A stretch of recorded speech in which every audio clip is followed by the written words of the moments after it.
Disney Plus brings movies, shows, nostalgia, and joy right to your screen.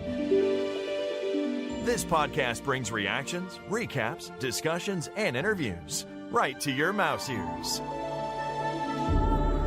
Scott Murray, Regina Davis, and Nathan Chick are here to enhance your Disney Plus experience and take your Disney fandom to a new level. Welcome to the Disney Plus Streamcast. Hello, and thanks for joining us for the Disney Plus Streamcast. I'm Scott Murray, and I'm here with Regina Davis. Hello, hello. You know, I'm really looking forward to the show today. I'm anxious for our listeners to hear it, and I'm hoping that people will really be able to indulge in something like today, because we're diving into a not only Disney classics, but a Disney legend that was involved in some of those Disney classics. Absolutely. I am super hyped for this because, you know, the more you learn, the more you realize how much it's all kind of connected, and it's really exciting. It's kind of like, you know, there are people who will sit through the credits at the end of a movie just because they feel like, you know, the people that were involved in that film deserve that recognition. And I think that's what this show can kind of do too. That's not to suggest there's people listening who don't know who Glen Keane is, but if you haven't heard of Glen, you're going to be amazed. If you're a huge Disney fan or a big Disney fan, there's a big difference between the two. You're going to be amazed at just how many things he was involved in. Some of your favorite Disney characters, Glenn drew, or he was involved in the production or the animation of those films. And we get to talk about that. And we're going to hear my 2012 interview with Glenn when he was in Dallas to receive an award at the Dallas International Film Festival. It's an 8-year-old interview, but everything that he talks about regarding his work at Disney is still fascinating to listen to. So if you haven't heard that yet, we're looking forward to getting to play that for you today. But before we do that, Regina, we have to get some news. So what does that mean? That means it's time for News with Nathan.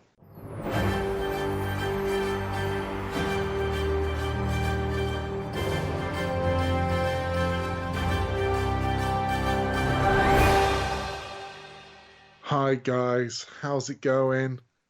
Good, Great. How's it going? Oh man, I'm absolutely distraught. I'm beside myself. I'm in fits of tears and rage over here. Oh man, I don't know how to tell you guys this. No. You might have already seen this. There is a franchise that's really, really close to our hearts, and they've lost a really integral, vital part of what was making that tick, and I just don't know how we're gonna bounce back from that. It's not Doctor Strange 2. I'm obviously talking about Lizzie McGuire creator Terry Minsky. She was the showrunner, creator of Lizzie McGuire being rebooted on Disney Plus. 2 episodes in the can. They're already making this, and on Thursday a statement came out that said, after filming 2 episodes, we concluded that we need to move in a different creative direction, and I'm putting a new lens on the show. Heartbreaking? Oh, God, I know you are, Regina. Scott, I mean, just dying inside, I know. But, yeah, just that's a tough one, guys. What is it with creative differences and brand new directions? Because as I alluded to earlier, the same thing has happened to Doctor Strange 2. Scott Derrickson, the director of the first one, really well received. What happened, you know, earlier on this week again, got the old statement out. Marvel and I have mutually agreed to part ways on Doctor Strange in the Multiverse of Madness due to creative differences. I am thankful for our collaboration and will remain on as executive producer, which probably means that they're going to use a few of his story beats and flip him a few bucks for his trouble. But, oh, man, what's going on? All these wheels are falling off, and I'm sad. Well, don't it's too forget, early in the year for that. That's what also happened to the other planned Muppet production, too. Oh, my gosh. The one that the 2 guys from Once Upon a Time were going to do and we're working on. And then they had a change in the person who was heading the whole thing up top, and they didn't like what they were doing. And they didn't want to start over, so they just said, screw it, we won't do it. I know when we alluded to last week, you know, that that New York Film Institute Q&A that we spoke about a little bit. Kevin Feige was talking about a whole bunch of different topics, and that movie did come up. And he didn't quite backtrack on the whole scariest Marvel movie ever thing, but certainly he made a point of saying, it's a Marvel movie with scary bits. In the same way that, Raiders of the Lost Ark and Gremlins had scary bits, but they were still PG-13 movies, and, perhaps you shouldn't expect more than that. And so, yeah, to see that happen in the same week, that's kind of, I don't know, it's disappointing. I'm sure he'll go on to do great things. Whoever they get in next, you think, you got to remember, though, the MCU has been through this before, makeups and breakups, whether it's James Gunn, who did come back, obviously, for Guardians. Also, Ant-Man, if you remember, was supposed to be Edgar Wright movie, became a Peyton Reed movie instead. Mm-hmm. And was it any the worse for it? I mean, I really liked Ant-Man. I went in there not expecting much, and I got everything. I was really, really pleased to watch it. Absolutely. So who knows? As I say, something was on the cards there from the beginning, I think, especially after they moved up WandaVision, which is supposed to lead into Doctor Strange 2. But, we're going to leave it to Feige and Marvel Studios and the rest of the House of Mouse to sort it out. We'll be watching it regardless, I am sure.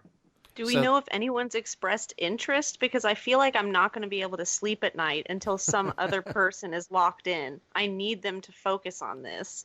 Well, I'll tell you what. I don't know that any names are out there right now, but I can tell you that apparently Bob Iger is very receptive to the old elevator pitch, because indeed, on TMZ this week, they leaked a little bit of footage from the Lion King premiere in London, where it's got Prince Harry and Meghan Markle rubbing shoulders with him, and Harry goes up to Bob Iger and says, she does voiceovers, and Bob Iger goes, oh, really? Harry says, oh, yeah, she's really interested. She does all that stuff. And Bob Iger says, well, we'd give that a try. And the next thing you know, she's got a voiceover deal with Disney. All the profits going to Elephants Without Borders. But still, if you're in an elevator or in a Starbucks line with Bob Iger, you could do worse than throw your hat in the ring there, Regina, and say, I direct. Because you might just get a shot there. Who knows? Or just say, seriously? I know Doctor Strange very, very well.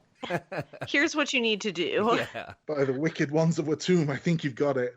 Yes. Or just test him. You can just say, all right, I'm going to throw some questions out to you about Doctor Strange, and if you don't know them, but I do, then I get to call the shots in the next film. We could definitely do that. That would be perfect. Me. Yeah, just say, test me. Just for God's sakes, just make this happen, because I was really kind of enchanted by the horror aspect, and I don't feel like they've completely wiped it away, but I'm fine with them pulling back on it as long as there's some, because I thoroughly enjoyed, the creepiness of, like, for example, the Hellboy movies, but those weren't really horror movies. Like, you can't really classify them as such. So there's a way to sort of have both. And I think as long as we just get a freaking director and pay attention to this movie, it'll be fine. Stranger things have happened in the old MCU, as we said. People come back. Somebody who we'd love to see back, but has said that he's done with that movie, has been that series has been Robert Downey Jr. Although, speaking to Extra this week, when they asked him straight up, will Iron Man ever come back? He said, yeah, anything could happen. As far as I'm concerned, I hung up my guns and I'm good to let it go. I also think Marvel's on this journey now, and they're trying a bunch of other stuff, and I'm excited for them to see how all that goes. It's hard to project. So he didn't say no. Apparently he's back in the old Black Widow movie. That's kind of like a prequel thing as a flashback. He's in there. But I don't know. I know they've done some stuff with Tony Stark in the comic books this week, but yeah, I'd give anything to have him back. And honestly, in true comic book continuity fashion, I mean, he couldn't he? If he ever fancied the payday, he totally could come back and no one would bat an eye. For sure. They could absolutely and easily make that happen. And they could do it in a way that, people wouldn't necessarily even roll their eyes at. But I'm not going to get my hopes up, because he did seem pretty serious in the past about not really returning in that role. And I feel like from a PR perspective, that answer is still something that's pretty perfect, because it's not him committing to anything, but he's not crushing hopes and dreams by, saying an outright no. Staying with Marvel for a minute, ABC apparently are in talks with Kevin Feige about starting another superhero series on the network. This was in Deadline this week. ABC Entertainment President Kerry Burke said that she was looking forward to working with Kevin Feige, but that said that they hadn't discussed which particular characters would be suitable for a broadcast show. They're very much into having a Marvel show on ABC, as they have had for a while. Apparently, there was something due in September 2018. They had a production commitment to an untitled drama, hour-long show from the writer of Wonder Woman, Alan Heinberg. Female superpowered characters didn't go anywhere, and no details were released. But again, they want to get back on the horse with that. And, obviously S.H.I.E.L.D. has been there for a long time, and Agent Carter, we've loved that. I'm not sure about the broadcast network aspect of that with the continuity 23 episodes. If that's just the dilution in quality that maybe we've come to expect from the shows that we've enjoyed. But anything that gets those characters on TV, again, I think we're excited. We're there for it. But who knows? Who knows what form that will take? And as you know, Disney Plus is the priority right now when it comes to those shows. And my final little bit this week, Adam Pally was interviewed in The Hollywood Reporter, and he spoke about his role in The Mandalorian. Because, he was one of the biker scouts at the beginning of the last episode, slapping around the child. And he was quoted as saying, "I've been friends with Favreau for a little bit, and he said he had this thing that he needed someone to do, something special. So Jason Sudeikis and I talked, and we were like, yeah, we really want to be a part of it. It seemed exciting. It was a thrill. I remember the first take when I punched it, they called cut, and John was watching on the monitor in his office, and he came down and said, I just want to let you know that this is the hero, Yoda, and it costs like $5 million. So though I want you to hit it, I just want you to know that." And the next 3 takes, apparently, he missed because he was so nervous. I did hear that he said that Baby Yoda was a bit of a diva. Well, apparently, always on his vape. Faces everywhere. I was in Target today, and they had posters. Baby Yoda posters. Man. Yeah, so even if they can't get the toys out there, and I did see a Baby Yoda shirt at Target as well. Of course, they only had smalls left because everybody's been buying those things, I'm sure. But yeah, they can't get the toys out fast enough. But anything else they can print and put out there, you might be surprised where you see it when you walk into a store. No, you didn't hear this from me, but there's going to be a Baby Yoda Christmas ornament next year. I have no doubt. No. Yeah, I know a guy who knows a few things about that. And that's all I've got for you guys. Thanks so much. Awesome. Great news. Except for the Lizzie McGuire thing. I'm absolutely crushed by that. I know. Hey, but at least they're still going to do the show. They're just going in another direction. It just means you have to wait longer for it. Unlike the Muppet thing, they just said, forget it. We're not fighting that battle. Dropped it like a rock. Well, in the meantime, there's always a bunch of Vault classics we can binge on Disney Plus to tide us over, right? That's right. Well, in fact, one of the many things, obviously, Disney Plus does for us is give us a chance to watch a lot of the classic movies that are some of our favorites, both from a long time ago and even in the last 20 years, some of your favorites. And Glen Keane has been involved in a lot of those. So coming up next, we're going to hear an interview with Glen Keane that I had with him in 2012. And then we're going to discuss some of his famous characters and movies. That's next on the Disney Plus Streamcast.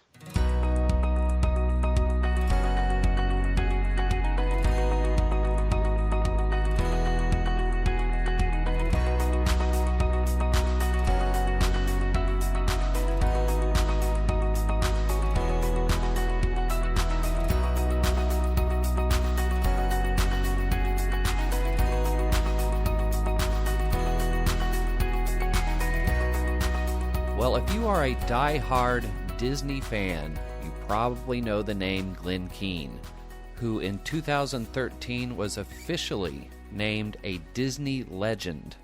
His work with Disney dates back to 1977 as he was a character animator for The Rescuers, where he was responsible for creating Bernard, Miss Bianca, and Penny, And throughout the years, he went on to develop some of Disney's most iconic characters, including the Beast from Beauty and the Beast, Aladdin, Pocahontas, Tarzan, Ariel from The Little Mermaid, and even Rapunzel in Tangled. A year before being named an official Disney legend, he was in Dallas in 2012 to attend the Dallas International Film Festival to receive an award and to attend a special screening of Aladdin. But before the screening, I had a chance to sit down and talk with Glen about his work and the evolution of animation and film over the years. Well, Mr. Keane, again, thank you for joining us today on the podcast. It's great to be here, Scott. Thank you for having me. My pleasure, sir. And your story, as far as how you got started, I think is a great one. Can you tell everyone a little bit how this started for you, watching your father do the family circus, and how that inspired you to become the animator you are today, sir? Yeah, I grew up in a home where my dad is a cartoonist. He's Bill Keane. He draws the family circus. Actually, he passed away in November. But it was great having a live-in teacher. Yeah. When I was a kid, I could go out to the studio at any time and knock on his door, and usually 9 o'clock at night he'd be working on a deadline, and I'd hear, "Come in." I'd go in and smell the pipe tobacco, and he never said, "Glenn, I'm too busy." And I knew he was busy because he was working late at night. I'd say, "Dad, I'm trying to draw this horse, but he keeps looking like a dog." "Oh, okay." And he'd have this gesture where he'd clear away everything he was working on, just push it aside. "Well, let's take a look." And he'd start to show me the proportions of a horse. And Dad constantly encouraged me to be an artist, which was interesting because I remember I was just, after Dad passed away, I was reading an interview with Dad when he was 18. He was an artist in his high school magazine, and he made it very clear. He said, "I'm not an artist, I'm a cartoonist." But with me, he was always saying, "Glenn, you're an artist." So he gave me a book when I was in 4th grade, Bernd Hogarth's Dynamic Anatomy, and really encouraged me to pursue fine arts. So when I was 18, I was either going to go play football for Arizona State or go to art school, and art school was just something I couldn't not do. I was just driven for that. So Dad and I drove out to drop my portfolio off at the school, but that was Easter break and it was closed. And my dad, who just will always find a way to accomplish whatever it is he set his mind to, sees this student walking across. And the guy was kind of a stoner sort of kind of guy, and Dad says, "Excuse me, young man." I'm like, "Oh, Dad, don't do this." "Look, my son wants to go to this school, but school's closed." "Yeah, school's closed, man." Yes, I know. Would you take his portfolio and drop it off at the art school for him when it opens? "Sure." And Dad gives him my portfolio. I never would do that. Yeah, my kids, I just like, what? And so we drive away, and I have no idea what happened, but about 4 weeks later, I get a letter saying I was accepted to the School of Film Graphics. And I'm like, film graphics? That idiot, he dropped it off at the wrong school. And that was the only way I could go to this school, so I did. I found out film graphics was a fancy way of saying animation, but I didn't know anything about animation. I never even thought of that. But very quickly, I discovered that animation was what I believe is the ultimate art form. I mean, it combines music and dance and drawing and sculpture and painting and design and filmmaking and acting. Absolutely everything you can long for as an artist, this art form will draw out from you as much as you can muster. And it's always going to demand more. I really, truly believe that if Michelangelo or Rodin or Degas were alive today, they would take animation and move it in a whole new direction, something that we've never seen. I mean, animation started off very much from an entertainment perspective, but I think right now I'm very interested in where it wants to go from an arts perspective. Well, I know that you learned a lot along the way. Was there one or two things that you learned very early on that literally stuck with you the rest of your career up to this point? Well, I think one of the first things I learned is that you learn from other artists. Mentors are essential. We all stand on the shoulders of somebody else. Nobody comes up with something totally themselves. We all stand on each other's shoulders, and I did it with my dad, but my dad learned from a whole bunch of other artists, and then when I got to Disney, I found great mentors. Not all the animators were great mentors, but the ones who were willing and wanting to share were incredibly gifted teachers. Eric Larson, Frank Thomas, and Ollie Johnston were so giving and patient. I kept hearing the same thing from them. They'd say, Glenn, the key to Disney animation is sincerity. Okay, what does that mean? And I didn't know what that meant. At 20 years old, I was sincerely trying to animate. If sincerity was the key, it wasn't by drawing harder. And so I'd draw harder and the pencil point would break off the pencil. It's like, still looked lousy. I remember the first scene that I got to animate was this little scene in Rescuers, the first one in 75. And it was just Bernard, the little mouse, at the basement of the United Nations building, and he's sweeping the floor. And he was just one character out of about 100 in the shot.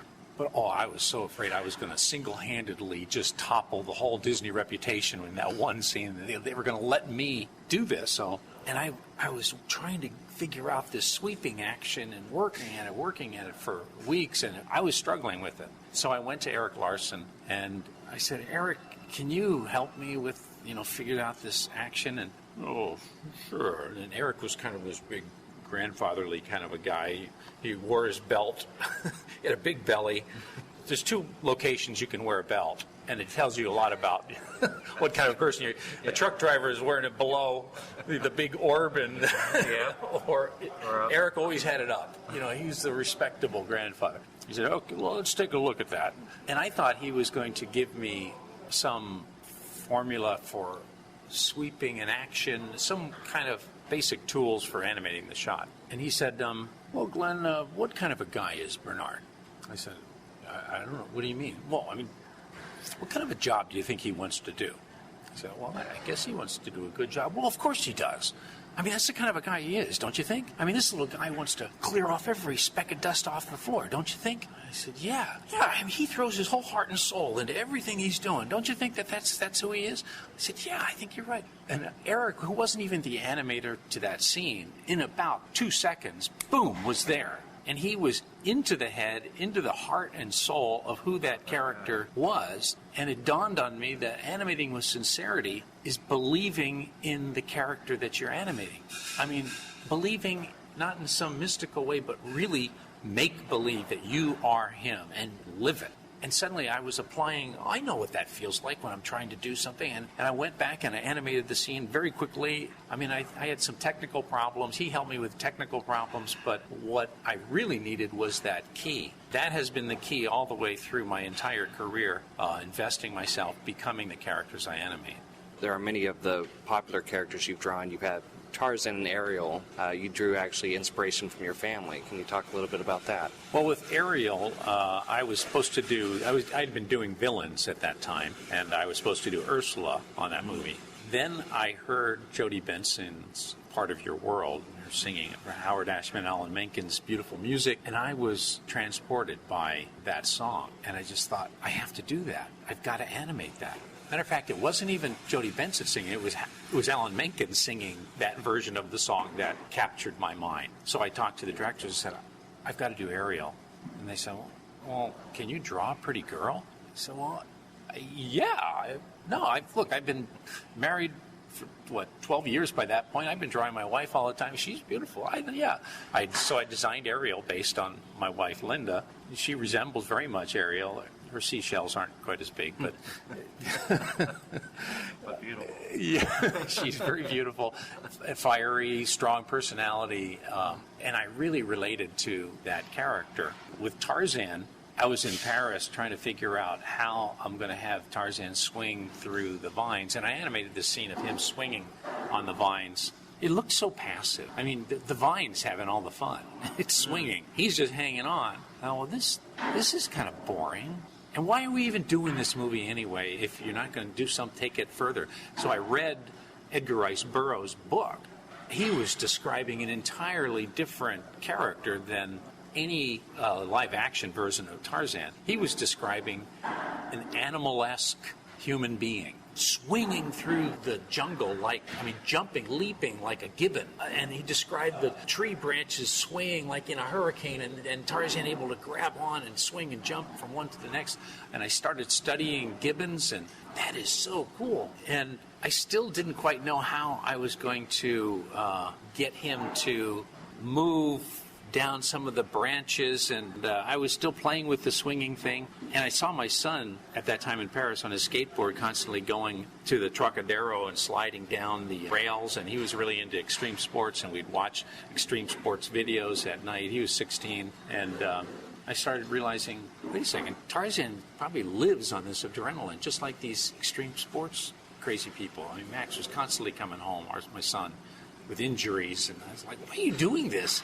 It's like I could just tell it's because it made him feel alive. So I started to think about Tarzan as a tree surfer, sliding down these branches. And so we created this whole three-dimensional jungle.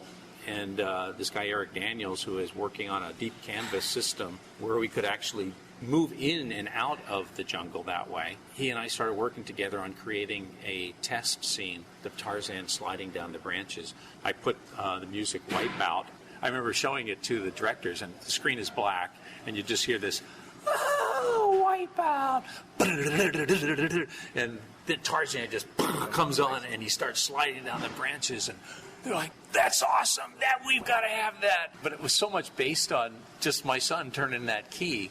I mean, once again, I guess it's being the character, living the character, and animating what seemed like the traditional thing, swinging on a vine, just didn't touch my soul. Something it wasn't there, and I had to search for more.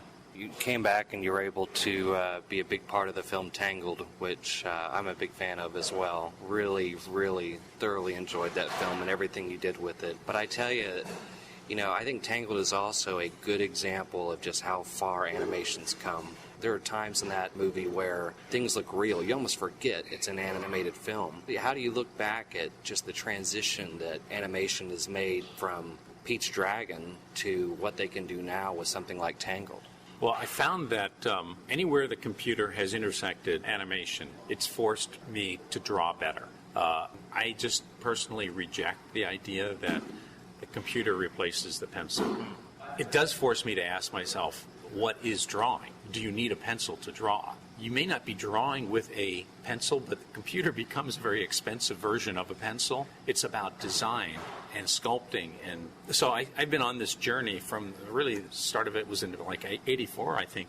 John Lasseter and I did the first little combination of hand-drawn and computer together in the Wild Things test, where we animated where the Wild Things are just a short little piece. And John left Disney and continued on his path. And I continued on in my path with drawing. And then on Tangled, we both came together, and it was just the right timing for that. I probably did more drawings on Tangled than I've done in any film that I've worked on. Drawing over so many of the shots, pretty much every shot, doing sketches on the computer. The animators would have those on their desk, on their own computer in their office, trying to apply the same principles that Eric Larson and Frank and Ollie taught me. Each day in dailies was like a passing of the baton for me. And I felt like by the end of that film, a new generation has got it. So 2 weeks ago, I stepped away and met with each one of those animators. And it was a very inspiring moment knowing that they had everything they needed to continue. I think about how some filmmakers don't always get to know just how much the characters they created or the films they made are loved by the audience. You're not always there for all the reactions and everything. But I would assume it's a little extra rewarding for you. You might be walking down the street one day and there's a little girl wearing a T-shirt with Ariel on it or with Rapunzel on it. Do you find a little extra reward out of that when even adults have, dolls or shirts or posters of the films that you were such an integral part of? Yeah, it's amazing just how it spreads all over the world.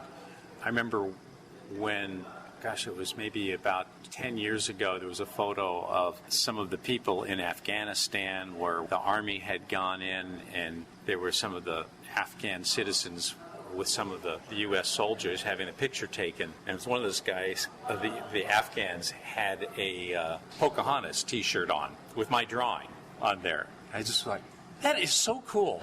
That is so cool to do something that just spreads, and it just continues on, not just globally, but in time as well. It continues on and on and on and on. I am really blessed that I've been able to do something that's going to continue to touch generations to come.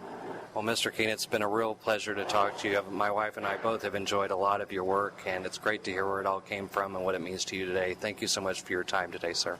Thank you, Scott. Sure has been a fun interview. Your questions were really insightful. I think we could probably talk for another hour. We probably could.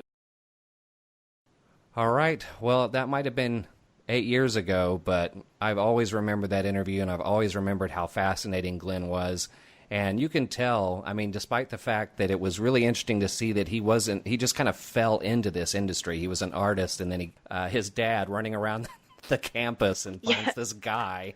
Oh, man, let me show you where to go, and takes his portfolio to the wrong department. He said he was kind of a stoner, so at least it was kind of in the art area. But man, did we benefit from that mistake. Exactly. And he's also, I mean, you can tell just in that story alone and some of the other things he said, just a great storyteller. You know, it was really striking to me just how he's a Disney legend. He went on to win the Academy Award, but just how humble he was about the whole thing. And he almost sounds a bit like nonplussed, like talking about it like it just happened. I don't know, man. I'm so jealous of you when you to hear that you spoke to Glen Keane. You know, like he's the guy is literally in the Disney Hall of Fame. You know, he's been part of so many amazing bits of animation history, and to get snatched up as well by Google to work on that ATAP project. With the virtual reality, and then to go on and get the Academy Award working with Kobe Bryant. I mean, such a storied career, and there you are, mate, having a chat with him. Not like your chopped liver, but I was just blown away. It was amazing.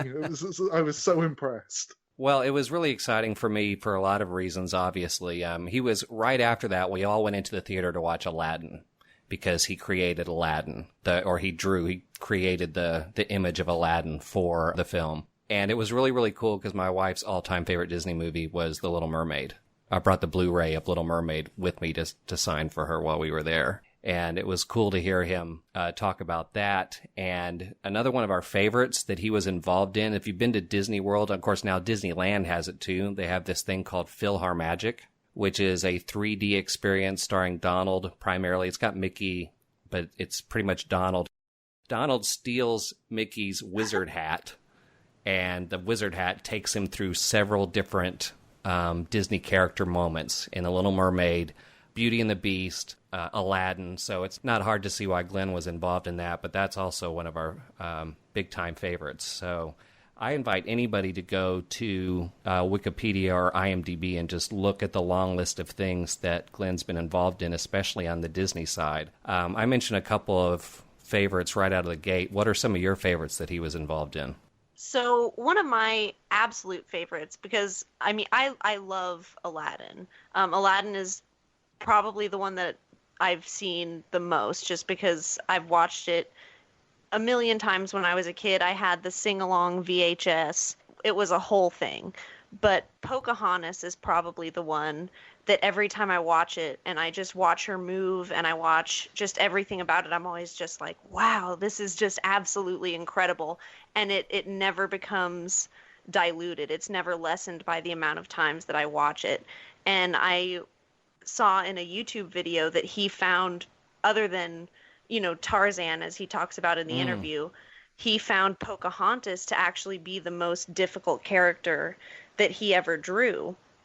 And the video is actually really, really cool. I encourage everybody to go watch it. It's basically just Glen Keane talking about Ariel, Pocahontas, and the Beast. And he said that the things that make Pocahontas come to life are so subtle that he thought it was going to be difficult to sort of communicate that to the other animators, because they'd never done anything like this before. Everything they'd done so far had just sort of been a Caucasian female. And so he told everybody, oh, well, think of Superman's insignia, think of that shape for her face. And then he told them all of this other stuff. And as he's talking about it in this video, you see him sort of quickly drawing out everything that he's explaining. And it's really remarkable to watch because he's got such an intimate knowledge of these characters. And it's a mix of that intimate knowledge and mixed with pure skill. And as he mentions, sincerity. that is what makes these characters so real. And Pocahontas just takes my breath away every time I watch it. Yeah, for me, it's The Little Mermaid. I wasn't ever really one for a princess movie, back in the 80s, when I was growing up. None of that stuff really interested me. I was always Star Wars, Buck Rogers, Battlestar Galactica on syndication, all of that stuff. And I think I've already sort of said before on here, I'm not a huge fan of musicals as well. I cringe at that stuff. Whenever the Macy's Thanksgiving Day Parade comes on, I watch it for the floats. The second they start doing the show tunes, I mute it because I don't want to hear it. To me, there's something about those songs that sounds so just cheesy and over the top, and like it's too vaudeville for me. I don't enjoy it at all.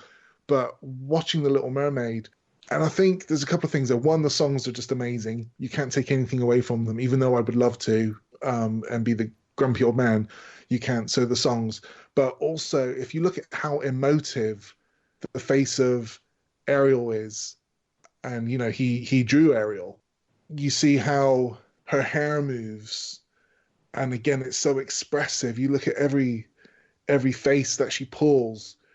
Whenever I remember at the reading an interview with Glen Keane, and he spoke to his mentors, Ollie Johnston and Frank Thomas, who were part of the Nine Old Men, the original core of Disney animators, and he asked them, so what do you think? What do you think of my work? And they said to him, well, it's not like we would have done it. And he was like, what do you mean? Like, he was almost crestfallen. And they said, well, yeah, but she's putting these faces. She's not always graceful. Whenever we did our princesses, we always made sure that they were graceful and they always looked beautiful from every angle. And sometimes Ariel doesn't. She doesn't look that way. And he was almost giddy when he heard that, apparently. Like, he strangely really enjoyed that reaction because he really felt like he had captured the essence of a 16-year-old girl in that case, where they can be frumpy, they can sulk, they can pout, but at the same time they can just kind of glow. He thought he got everything about that sort of that youthful position just completely on point. And I mean, he really does. When you sort of see the way her eyes light up and her smile beams in those scenes with Prince Eric, it's just absolutely stunning. It's fantastic, and it holds up to multiple rewatchings. He obviously was involved in some of the things I saw as a kid. I'm pretty sure we saw The Fox and the Hound, The Rescuers. He talks about The Rescuers in the interview. He animated Elliot the Dragon in Pete's Dragon, which was pretty groundbreaking for its time in 1977. But I also, just over the weekend, decided to watch something either that I hadn't seen or just don't remember going to see. But I decided to watch something on Disney Plus. Originally, I wanted to watch Tarzan, especially after listening to him telling that story, because I never did see Tarzan. But him telling that story about how he decided to animate, him sliding through the trees based on the way his son was skateboarding, was really interesting. And that's not available on Disney Plus until like June. So we watched The Great Mouse Detective. And have you seen that? Mm-hmm. Back in the day. Yeah, so he was the supervising animator for that, and he also did the character of he drew Professor Ratigan, who was voiced by Vincent Price, by the way.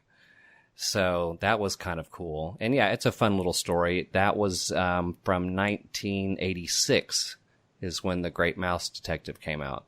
So yeah, that was kind of fun, but I really would like to see Tarzan. That was the challenge. I'd go through and find some things, and I'd click on them, and sometimes if you click on them, they're there, or you're just going to get a clip and it'll tell you when it's coming. Right, it has like the placeholder and it shows some of the extras. Yeah, because I saw that with Tarzan. I ended up watching Treasure Planet because I couldn't watch Tarzan. And, Treasure Planet bombed at the time. Really expensive movie to make in pre-production for a really long time. And he did the Long John Silver character in that. And, I get some of the points why people didn't enjoy it. But as far as the characterization goes, all the voice actors are completely fantastic. I think the sketchiest one of the lot was it Joseph Gordon-Levitt, and if he's the worst one, then everybody else is really, really good. David Hyde Pierce is in it, Martin Short is in it, Emma Thompson. It's got a great cast, but the Long John Silver character, he's a cyborg, and he's got like this big cybernetic arm and this kind of targeting eye and this sort of steampunk looking leg, and there's so much going on with it. Like all these little like cogs and gears are grinding in every scene that he's on the screen, and it's. I mean, again, I really like my animation. It's fascinating. It's breathtaking to look at. He's portrayed so well because at the same time, he's this mutinous, terrible pirate who thinks nothing of, throwing somebody overboard and, doing whatever he can to get this treasure. But at the same time, he's so protective. He's almost like the second father to his charge. Will. The nuance in the motion, the expression, it's fantastic. It really does lead itself to another rewatch if you haven't seen it. Sometimes the CGI is so obvious and it kind of takes you out the moment, but the characterization of the leads on the celluloid, it's magnificent, and I would totally encourage everyone to rewatch that if you haven't already seen it. Yeah, it's a breathtaking movie. The other interesting thing to hear from Glenn was just how animation has evolved, especially someone who's been there while it all happened, how we went from, some of the classics to, now this three-dimensional animation where it looks like, it's so realistic looking. I mean, some of the animated movies that come out now, if you didn't know it was animated, at times you would think you were looking at a real scene. Mm-hmm. And it was cool. And he doesn't see the digital stuff as threatening at all. Right. He thinks it's all just a catalyst to push each medium forward. It's really optimistic and wonderful. But it's also a reason why people like him are so legendary, because it doesn't bother you to go back and watch something that doesn't have that advanced technology in it. Right. Like some of the ones we were just talking about. But it was kind of cool because at the time, it was 2012, and just a couple years ago, I think one of the last ones he worked on as he was retiring was Tangled. He was responsible for Rapunzel. He was the executive producer, the animation supervisor, and a character designer for Tangled, and he did Rapunzel. And that was awesome because that's actually one of my very favorites. I love the humor in that. I love the story. I mean, I like the main characters, but I also really like Pascal and the horse. Mm-hmm. Oh, yeah. Well, I think he was originally supposed to be the director, right? But he had to step away for health problems, but still did so much on that movie. His influence just looms large over all of it. He's got quite a bit of things he's done just in the last few years. There was a short called Paperman. He was an additional visual development person for Wreck-It Ralph. One of those things I feel like I have to mention. It's not Disney related, but it's something that he made that is absolutely beautiful. He did this in 2015, and it's a project he did for the Paris Opera, and it's called Neftali, and you can find it on YouTube. It's less than 4 minutes long. The first half basically shows Glenn working with this ballerina named Marion Barbeau, and he's just drawing her as she's dancing, and he's sort of directing her to do certain things. And you see him drawing, her in various poses and fluid motions. And then the second half of the video shows sort of this dancer going through all of these sort of sweeping motions with all of this incredible atmosphere, sort of in search of her higher power. But it shows his process. The music is beautiful. The ballerina is beautiful. Just watching the way that he does it just so immediately is one of the coolest things ever. And it's so accessible. It's just right on YouTube. If you have a couple of minutes and you find it, it's going to be on Disney Plus, I think, later this year as part of that shorts thing they've got coming on. But Paperman, where he did the character of Meg, it was the prelude to Wreck-It Ralph. It was on the front of that movie, but stands up, I think, is possibly the best 6-7 minutes of Disney animation that I've seen. Like the way people talk about Up, how it does like that whole love story in even like the prelude, the prologue before it even starts the movie. Paperman it evokes those feelings for me. And when you see the character of Meg and you see her eyes and her nose, you'll see Belle, you'll see Ariel, you'll see the characters that Regina talked about in Neftali. You you know it's his work straight away doing that character. But oh my word, such a fantastic short. And the guy has aphantasia as well. He can't draw from memory. He needs something to look at. Yeah.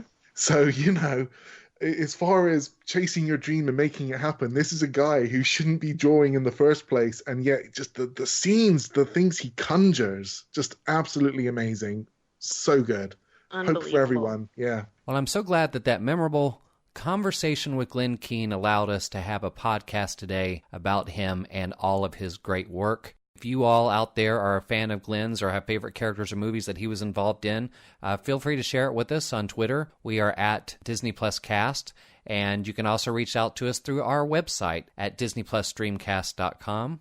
That is going to wrap up our show for this week, but speaking of Aladdin, the live-action version of Aladdin just hit Disney Plus. So we are going to watch that next week and review it. We're also going to discuss the first episode of Pick of the Litter, the documentary series showing puppies being trained to become service dogs. So thanks for listening today, and I hope you'll join us next week for our next episode of the Disney Plus Streamcast.